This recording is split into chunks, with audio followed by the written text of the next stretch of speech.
Hello and welcome to the Resilient Lineage Podcast, where we reflect on the past, anticipate the future, and discover what God is up to today. I'm Olivia. And I'm Milo.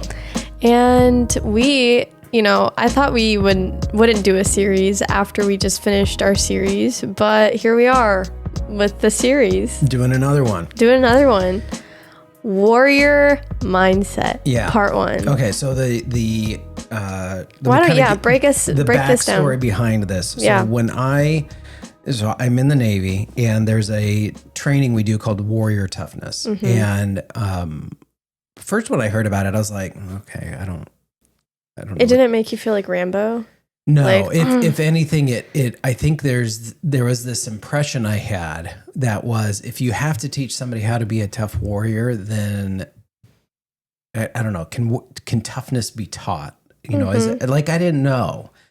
And I went through the training, and then I took that training, the lessons I learned, and I started employing them in some of the training that I was doing I was on a ship at the time at the command I was at. And I saw like some things kind of click for people, like things they hadn't thought about before click over.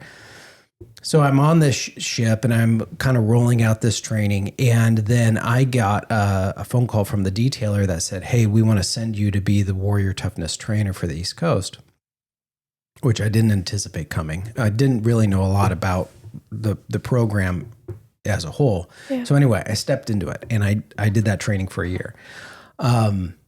And then recently I'm at a new command now. I'm doing a bunch of stuff there, and I got to thinking, I thought, we do this warrior toughness training, and there's a lot of parallels to the Christian life with this. And I think, so what I want to do is, and if you're listening because you've been exposed to this training, what I want to do is, the training I'm offering folks, I want to say like, hey, if you want to go check out our podcast, you can view this material, but through a Christian lens.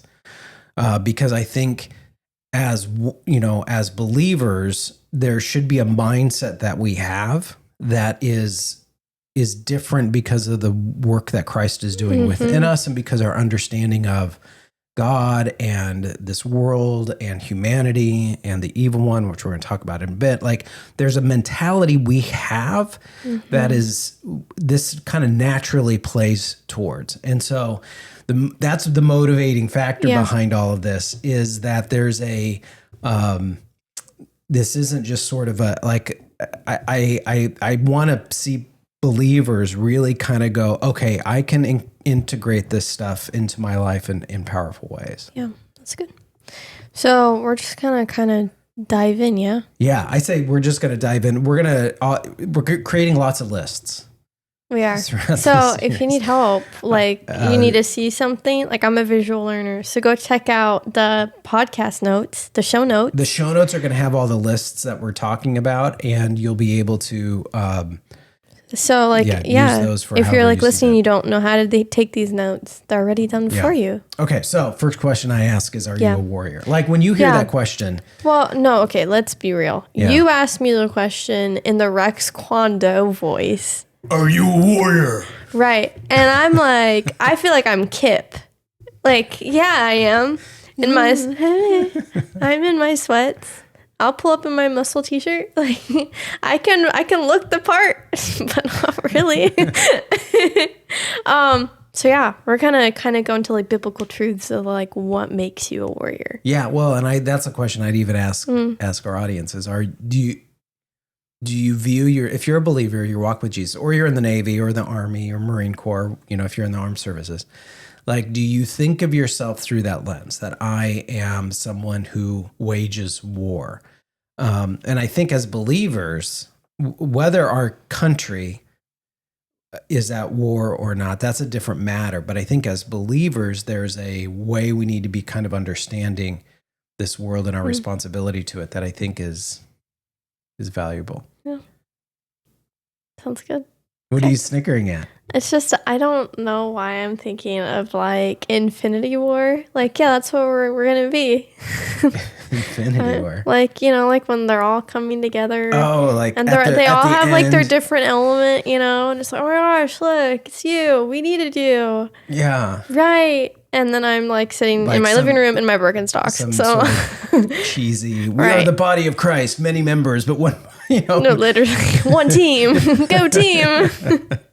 Okay, so Yeah. here's how you know if someone views themselves as a warrior, right? There's responsibilities and like a way of understanding their responsibilities Yeah. they may take. So one is that they're watchful, right? So 1 Peter 5:8-9, Paul writes, he says, be sober-minded. So, well, be sober-minded, be watchful. Your adversary, the devil, prowls around like a roaring lion seeking someone to devour. Resist him firm in your faith. And so, we have people that stand the watch, that they operate a duty section. So like where I work, when you walk into the building, there's somebody there at a desk and you got to show them your ID to be able to get beyond a certain point. They stand watch, right? They are there to make sure that nobody who doesn't belong in the building has access to the building. And, I've been in places where, the aft of a ship, the back of a ship, where you have a sailor who's just for 3 hours a day looking out the back of a ship. And they're standing watch and they're looking for different, could be surface objects. It could be if anybody jumps overboard. It could be marine life. There's all of these different things that they're standing watch for. And the idea is, when you step into that role, there's the responsibilities that come with somebody who stands a responsible watch. And so I think, as believers, I think we should be mindful of that, that every day we need to be on watch. Okay, so a warrior views themselves as somebody who stands the watch. Yeah. Okay. Second is well armed. Ephesians 6:11-13 says, "Put on the whole armor of God, that you may be able to stand against the schemes of the devil. For we do not wrestle against flesh and blood, but against rulers, against authorities, against cosmic powers over this present darkness, against the spiritual forces of the evil in the heavenly places. Therefore, take up the whole armor of God, that you may be able to withstand in the evil day, and having done all, to stand firm." Dope. I think that, because it didn't get into, like, you got the belt of truth and the breastplate of righteousness and the feet, the shoes of, I shouldn't have, like, gone down this hole. I was like, feet shod with the gospel of peace. Right. Shield of faith, sword of the spirit, helmet of salvation. I should have known the sword of the spirit. Well, but I mean, you're like, that's later on in this passage. This idea that we've been well, or like when I checked into my command, this recently command, I was given a flak jacket and helmet and different armor. So that if for whatever reason I got to go out and do something, I have all my gear already issued to me. They don't issue it to you when you need it. They issue it to you before you need it. Yeah. Which I think is important, right? So if you talk to anybody who's in the armed services and they are in a place where they could be sent into a kinetic environment, they have been issued gear before they need that gear. And as believers, we've been issued gear before we see the relevance of that gear. Right. So, yeah. Okay. Third, we are armed to fight. 1 Timothy 6:12 says, "Fight the good fight of faith. Take hold of the eternal life that is which you..." Okay, you butchered that. Fight the good fight of faith. Take hold of the eternal life to which you were called and about which you made the good confession in the presence of many witnesses. What he said. I was thinking about this passage in the other passage in Hebrews, which says we are surrounded by such a great cloud of witnesses. And I was thinking about this from the lens of, I think I've heard this preached usually about how there's people that they stand witness to what God is doing in our life or our testimony, or they stand witness to the activities of our of how we're living for God, which may be true. But I think that puts us too much at the center. I think it's more of these are people who have witnessed God's faithfulness amidst the fight. Do you know what I mean? That so if I'm surrounded by so great a cloud of witnesses, it's not that they're witnessing me, it's that they have witnessed in the past and they are witnessing in the present God's prevailing faithfulness to those that are in the fight. Does that make sense? Mm-hmm. And so, we aren't just like, we don't just stand the watch, and we don't just get armed, and we don't just like, we're armed to fight. Like we've been given these things because the idea is you're going to get into the fray. You're going to do something that's violent. Yeah. Now, by violent, we don't mean physical violence necessarily. In this particular context, of course, if our nation calls us to go to war, that's something different. But we're talking about a type of violence that is for the purposes of defeating the evil one, which, like I said, we're going to get into in a bit. Okay, so we're armed to fight, and then we're armed to destroy. Yeah, 2 Corinthians 10:3-5 says, "For though we walk in the flesh, we are not waging war according to the flesh. For the weapons of our warfare are not of the flesh, but of divine power to destroy strongholds. We destroy arguments and every lofty opinion raised against the knowledge of God, and take every thought captive to obey Christ." And I think we can tend to lose that side.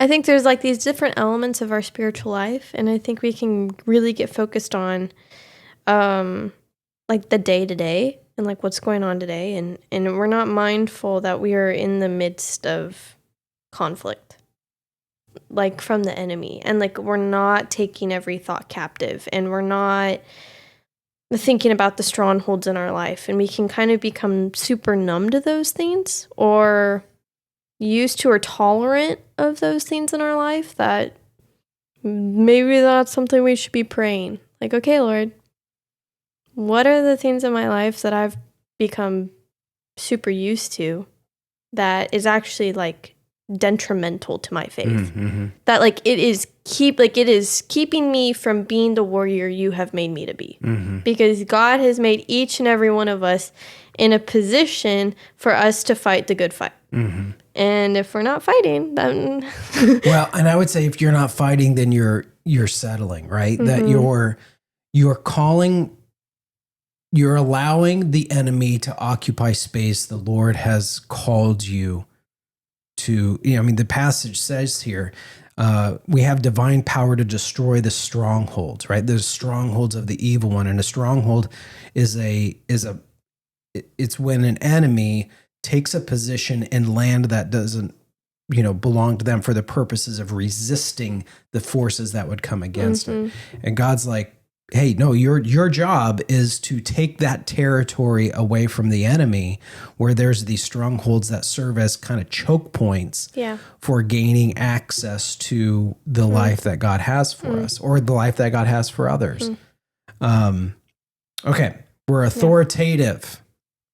Yeah. James 4:7, submit yourselves therefore to God, resist the devil, and he will flee from you. Promised by God. We have authority. Yeah. Which is important when you think of in a warrior mindset.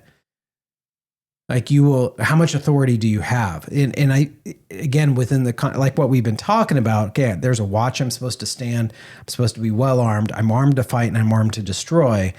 Okay, well, what authority do I have?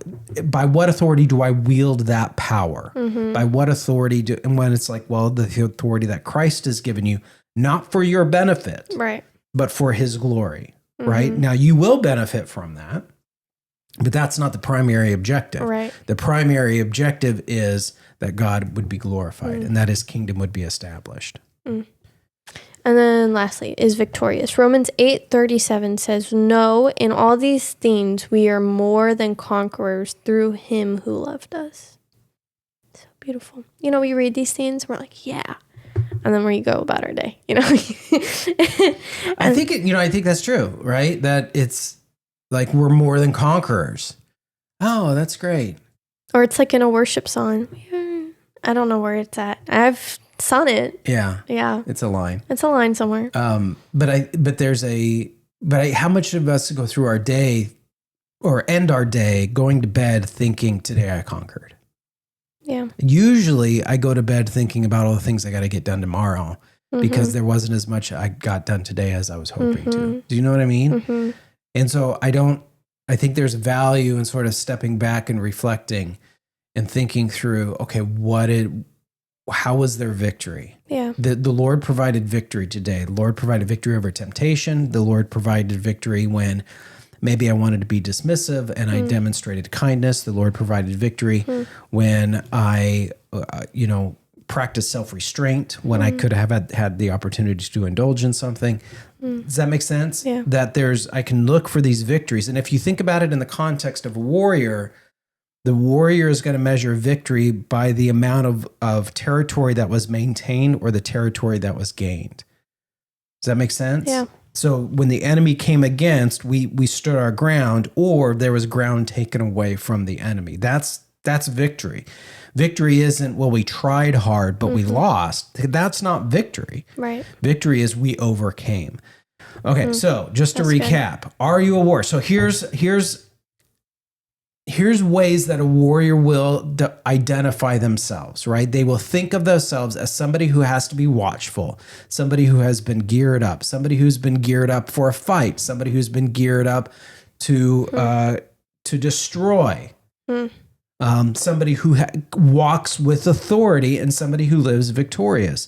And I would say, in your walk with God, do you think of yourself through those lenses? Yeah. I don't. Prior to this, had you thought about these things? No.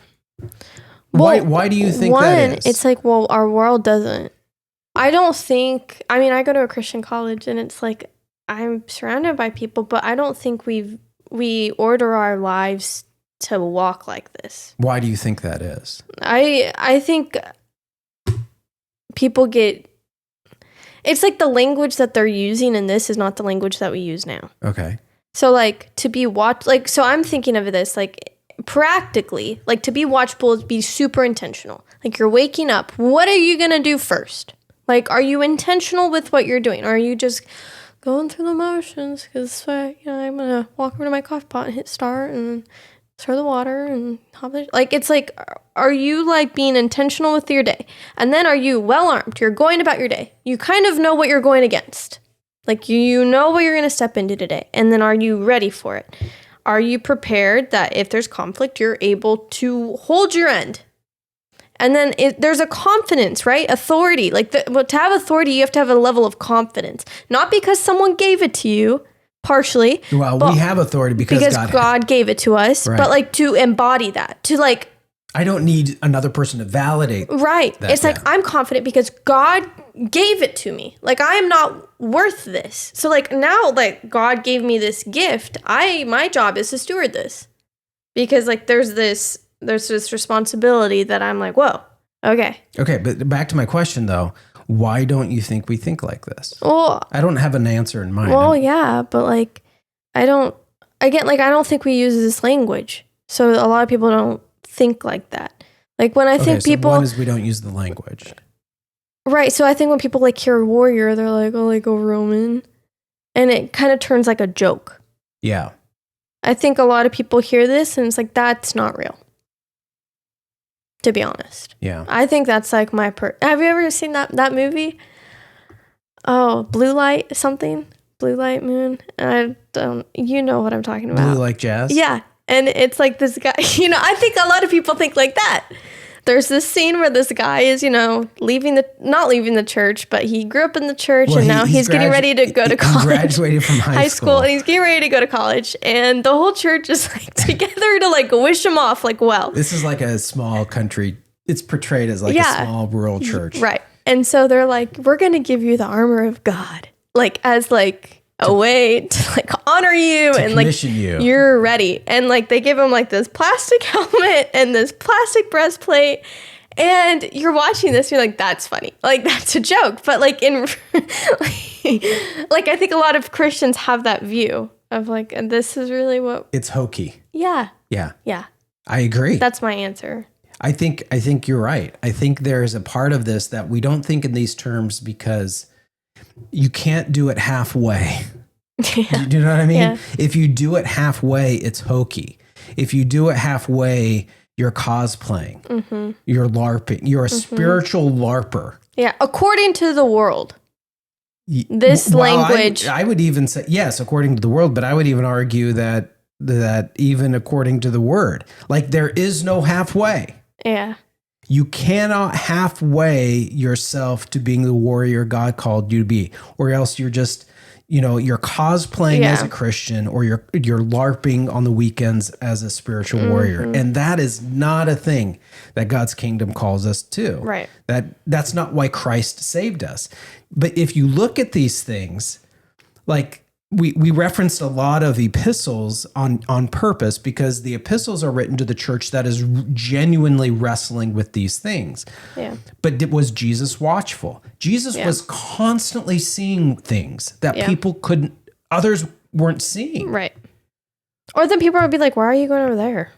Like, there's nothing over there. Yeah. Why are you talking? Why are you talking to her? Why are you talking to her? Hey, we don't do kids. Kids need to go away. Like, he sees things that no one else is seeing. He is, he's so well armed that when he performs a miracle, or he preaches, or he casts out demon, like people are like, where is this coming from? Mm-hmm. And he's not afraid. He doesn't back down. Yeah. He is not afraid of a fight, and he's not afraid to destroy the works of the evil one. Mm-hmm. He walks with authority. And of course, we know the story of, he's crucified and then raised from the dead. He lives victoriously. Yeah. Like, he's not a victim at all. He doesn't present himself as a victim or someone who's, on the wrong side or on the diminishing side of things. That is not how Christ presents himself. And so, like, I think you're right. I think one of the reasons why we don't talk this way we don't have a language that we're familiar with. Mm-hmm. Two, I think to your point, it can be hokey. Mm-hmm. And then I think third is, if I think this way, I have to go all the way. Yeah. I can't do 50%, or I can't do anything that's diminished other than all the way, which is going to require more of me than maybe what I want to give. Yeah. Okay, so with that said, let's talk though about the reality of the enemy, right? So a warrior is really oftentimes understood within the context of what was the conflict that they faced. Or if there's a victory, there's an opposing side. Yeah, there has to have been something that they were opposing. Yeah, good point. Okay, so we're going to talk about the spiritual enemy. And these are not like...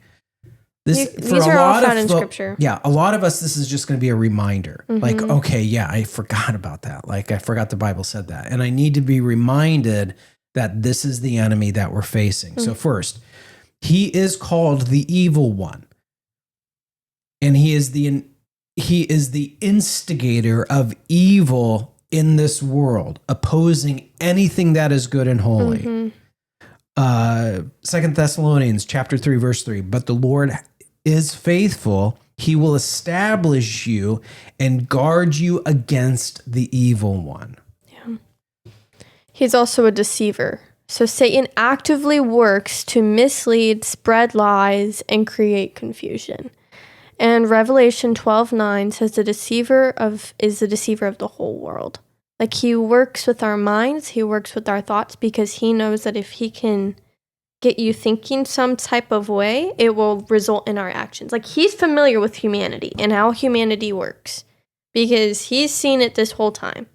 And, well, he's not like omnipresent, but he's been in heaven playing with the human mind so that he hasn't been in heaven.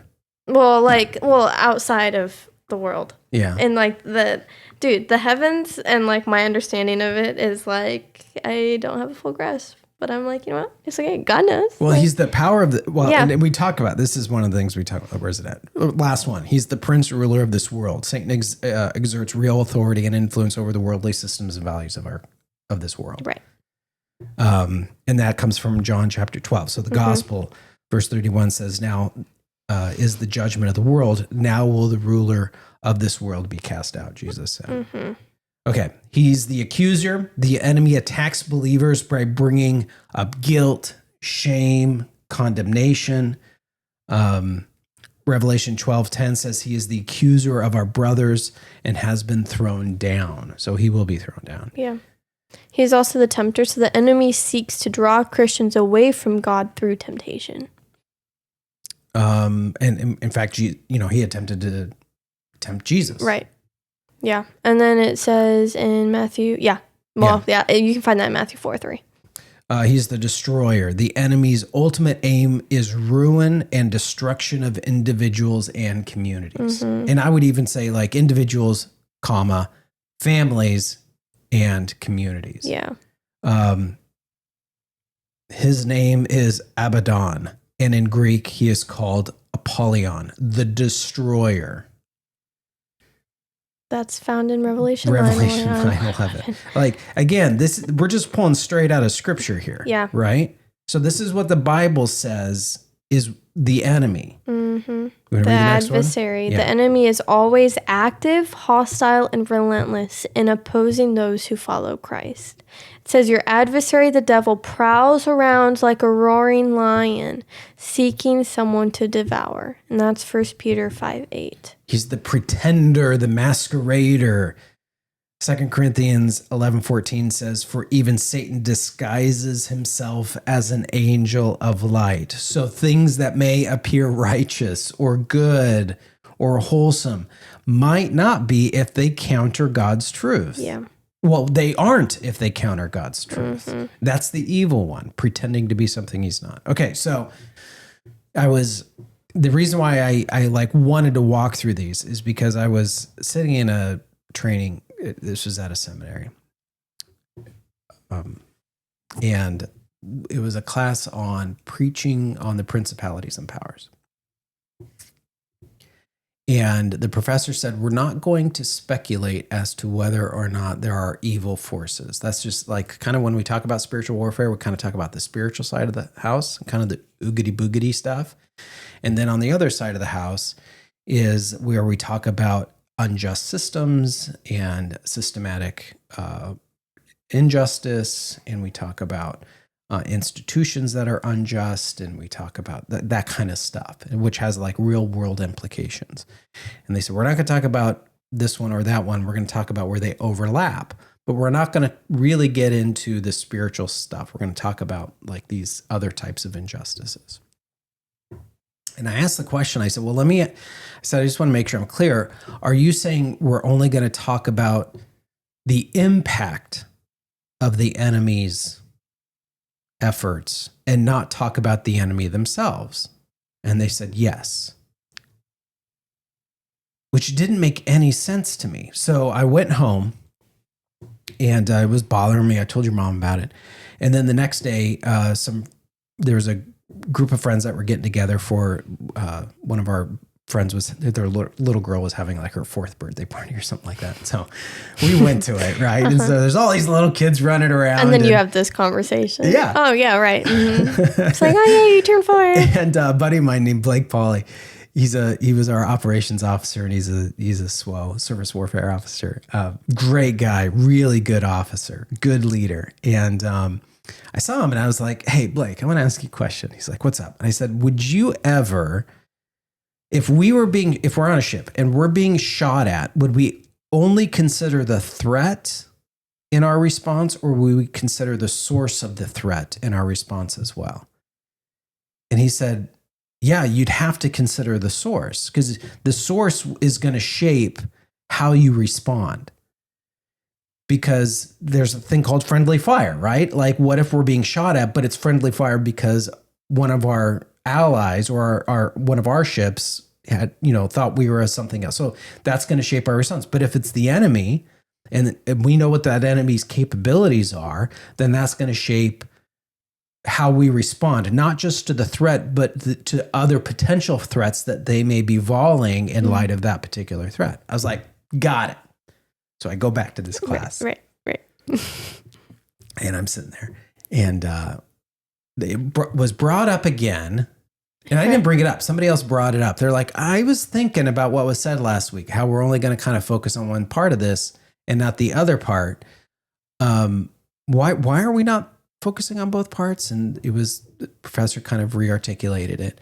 And I raised my hand. I was like, all right, I was talking, like, this is my world, is how do you deal with the threats that are, it's not my, like, I'm a non-combatant, right?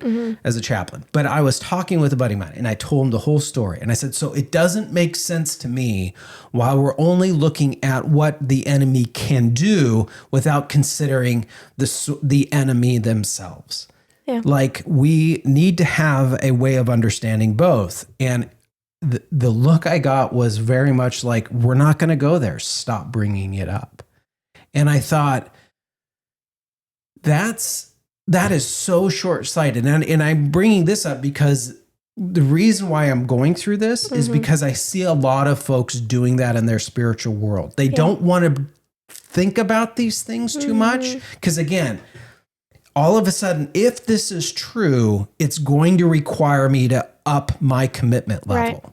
Does that make sense? Which I think is funny, because if the enemy is always on his prowl and always like active, like it literally says in one of the verses, like he is an active being that like seeks to like dismantle the Christian life. It's like, but if we're not seeking that hard about like after God and following like God, then we're going to be super receptive to what the enemy is doing. Yeah. And we're going to like allow it. Yeah. And then we're only going to focus on the little bullets that we're getting. We're like, oh my gosh, like. I mean, one way to think about this is, those of you that watch or listen to this episode that are in the armed services, you can appreciate this, right? We exist because there are enemies against our country. Like, so for us to not have that part of our framework and how we approach the work we do is to be negligent in our responsibilities.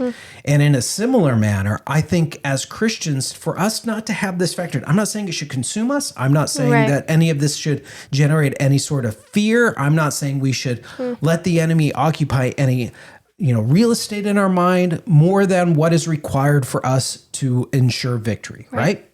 The victory is ours, and we operate under the authority that Christ has given us. And we've been well armed, and we stand our watch that when we see a threat, we engage in the fight and we engage to destroy the works of the devil, right? That's got it. Okay. Yep. That's what we're prepared to do. But I wonder, for a lot of folks, like, just their mind is not in that place. And as a result, and I don't want to be demeaning, but how many people are engaged in spiritual LARPing? That their Christian life is, they're running around with plastic swords. And the Lord's going like, this is not, you'll lose. The reason why you don't have sustained victory in your life is because you're not even being mindful of the threat that's actually out there trying to take you out. Okay, so I don't want to go down too many rabbit holes because I could do that. Okay, so here are some consequences of not seeing myself. And we're going somewhere with all of this, right? Yes. So this is going to be, I think, a 5-part series. Yeah. So hold on. Yeah. So there's consequences of not seeing myself as a warrior or not identifying the enemy. So consequence number 1, I become vulnerable to spiritual attacks. Without a warrior mindset, Christians are less prepared for spiritual warfare, making them more susceptible to distraction, temptation, and defeat from these spiritual forces. Complacency will lead to spiritual casualties. It will lead to a loss of purpose, a loss of peace, and even faith among oneself and those influenced by their example. Okay, next one. Next one. Underformed qualities needed for victory. So the process of becoming a warrior develops critical traits such as discipline, humility, vigilance, and endurance. So forfeiting this path means spiritual stagnation. So perpetual immaturity and struggling to maintain faithfulness. 3, and then we'll talk about this. Missed opportunities and power. Not embracing this identity means missing out on the strength, confidence, and authority given by God for protection, deliverance, and victory over challenges.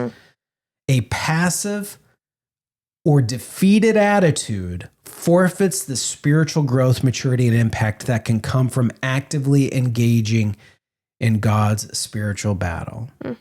For neglected kingdom responsibility and diminished kingdom impact. So without a warrior's outlook, Christians may neglect their responsibility to protect, serve, and intercede for others, failing to advance the kingdom of God or defend against injustice. So the silence or inaction in the face of the evil is itself a form of compromise. Warriors are called to actively resist darkness and support God's truth. I hope you guys are encouraged. So there's a cost, right? There's a cost, there's a consequence to not doing these things. Mm-hmm. Do you see this happening? Yeah. So vulnerable to what is the cost? Just real quick to recap. What is the cost or consequence of not seeing these things?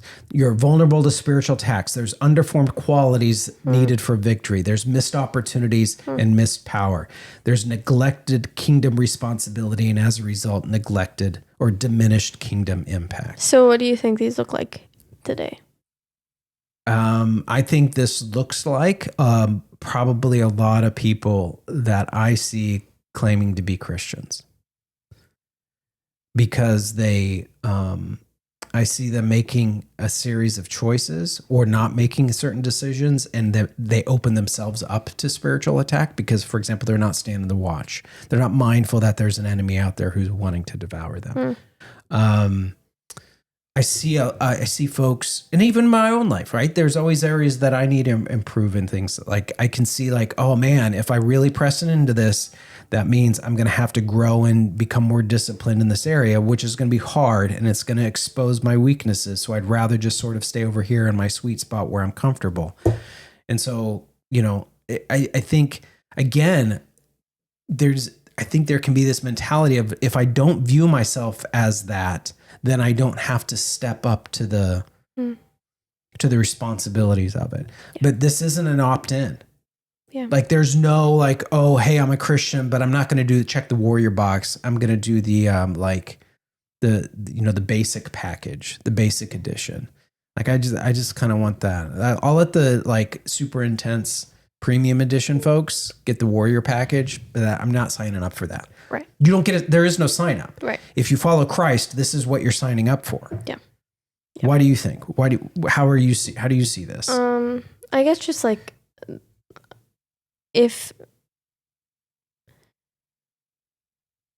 when the more I don't know how to like articulate this rightly, but I think there's a way that we can and can't measure our spiritual walk versus like the world. There's like these vital indicators that show us our progress. Yeah, sure. And so I think when it comes to our spiritual life, it's like just between you and God, and like the devil's kind of knows where you're at. It's hard to put metrics. Yeah. So I think when we don't see that or we don't hear people talking about it, it's easily neglected. So I think when things are easily neglected, then you're vulnerable to spiritual attack. You're not knowing. Either you think you're formed and you have qualities for victory, but you're not doing anything with them. You're just letting dust get on them and they're rusting. You miss opportunities because you're not being intentional with those things. And then you're neglecting your responsibility. And this could look like whatever that looks like in your life. You know the things that are pinging in your head and these lights that are going off. But yeah, I guess it's just kind of like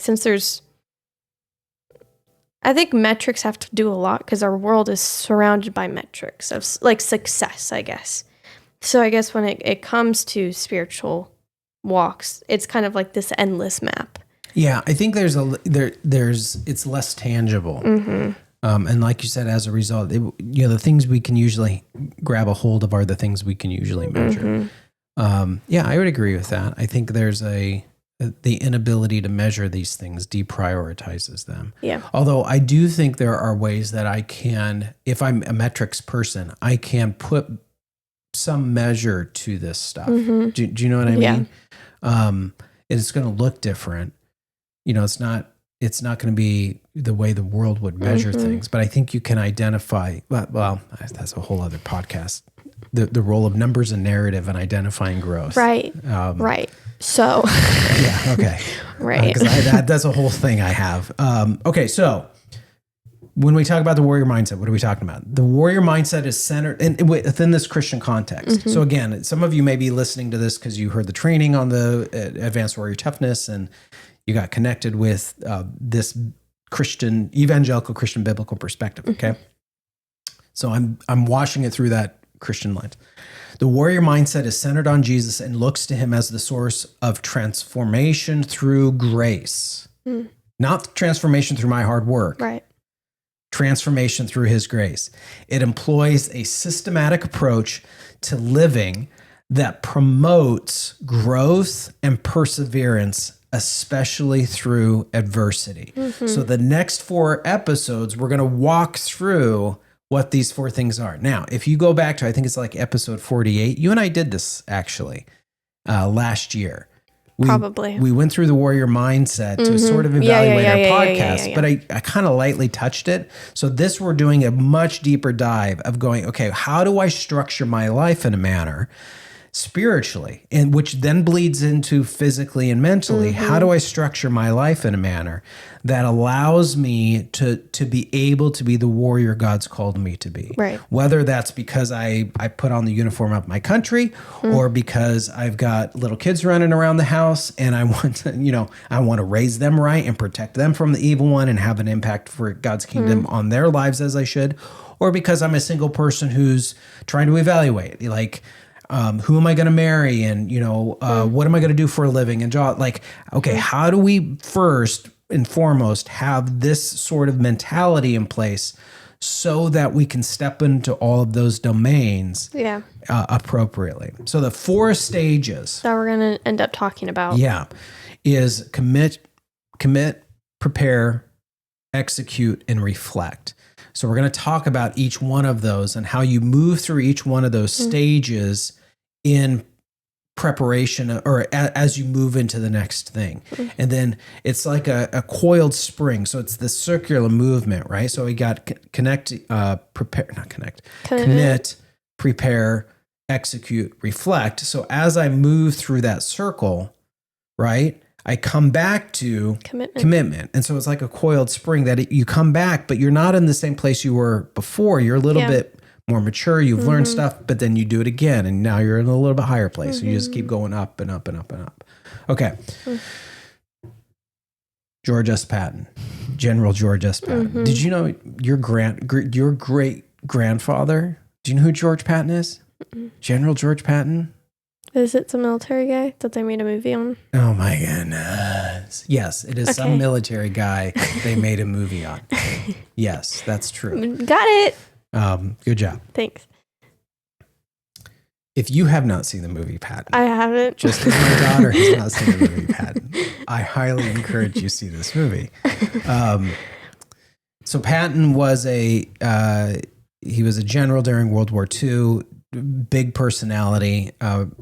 He thought of himself very highly. There's a lot of debate as to how good of a general he was. And the movie it's a really entertaining movie. I don't know about its historical accuracy. And the movie is called Patton, that starring George C. Scott as Patton. Does a phenomenal job. But your great-grandfather was in a tank battalion that was under Patton, and they loved him as they were moving through Europe. And so your great-grandfather, my grandfather was a sergeant in the tank corps. So he was a grumpy old man. So for somebody to gain his admiration was not a small feat. Patton said this: if you are going to win in any battle, you have to do one thing. You have to make the mind run the body.